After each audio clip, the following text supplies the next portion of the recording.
अस्सलाम वालेकुम फ्रेंड्स, कैसे हैं आप सब। उम्मीद करती हूँ सब ठीक होंगे और खैरियत से होंगे।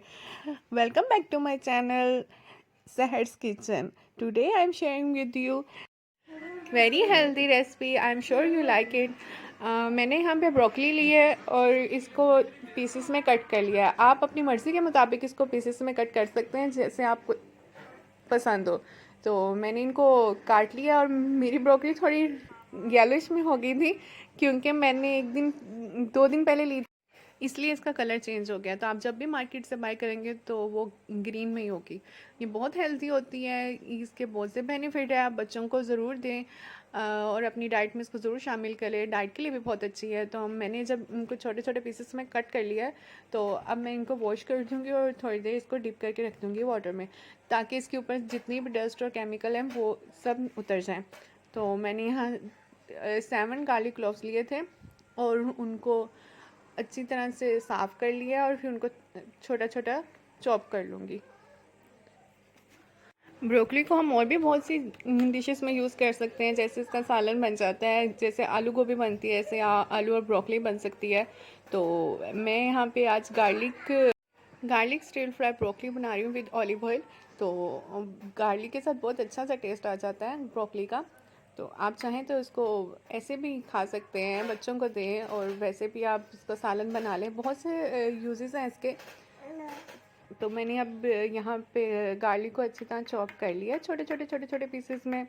और अब मैं एक पैन में 1 कप वाटर लूँगी और उसको पैन में डाल दूँगी और उसके अंदर जो हमने ब्रोकली वॉश की थी उसको डाल देंगे और थोड़ी देर के लिए इसको इसी के स्टीम में इसको पकने देंगे। हमने बहुत ज़्यादा नहीं गलानी, हमने हल्की सी सॉफ्ट करनी है, ताकि हमारी जो ब्रोकली है वो कच्ची भी ना रहे और बहुत ज़्यादा नरम भी ना हो जाए।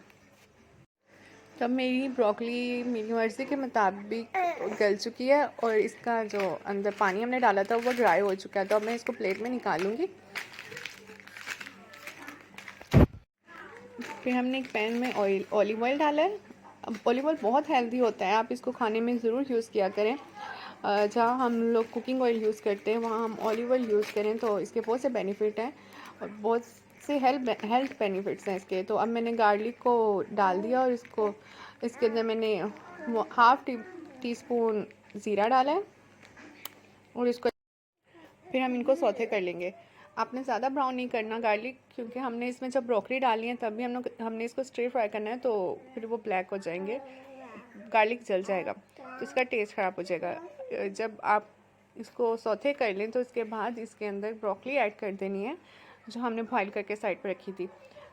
मुझे तो ब्रोकली खड़ी खड़ी अच्छी लगती है, मुझे ज़्यादा गली हुई नरम सॉफ्ट नहीं अच्छी लगती, थोड़ी क्रंची थोड़ी कुक होनी चाहिए। तो यहाँ मैंने अब सॉल्ट लिया है हाफ़ टी स्पून और हल्दी पाउडर हाफ़ टी स्पून।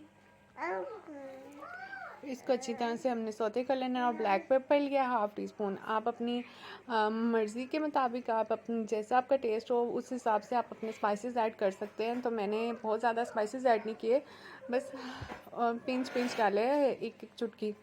तो अब उसके बाद 1 table spoon lemon juice add किया है और इसको थोड़ा सा हम स्टिर फ्राई कर लेंगे और हमारी आज की डिश रेडी है। कमेंट सेक्शन में ज़रूर बताइएगा कि आपको आज की मेरी रेसिपी कैसी लगी। इंशाल्लाह बहुत जल्द मिलेंगे एक न्यू रेसिपी के साथ। तो अपनी दुआओं में याद रखिएगा, सब्सक्राइब करना मत भूलिएगा मेरे चैनल को। जब हम इसको प्लेट में सर्व कर लेंगे तो उसके ऊपर हम एक्स्ट्रा वर्जिन ऑलिव ऑयल डाल देंगे, थोड़ा सा हल्का फुल्का सा, ज़्यादा नहीं डालना, बहुत ज़्यादा ऑयली हो जाएगा फिर वो खाया नहीं जाता ना। तो ये मैंने इसके ऊपर ऑलिव ऑयल डाल लिया, स्प्रेड कर दिया थोड़ा सा। तो हमारी गार्लिक ब्रोकली रेडी है।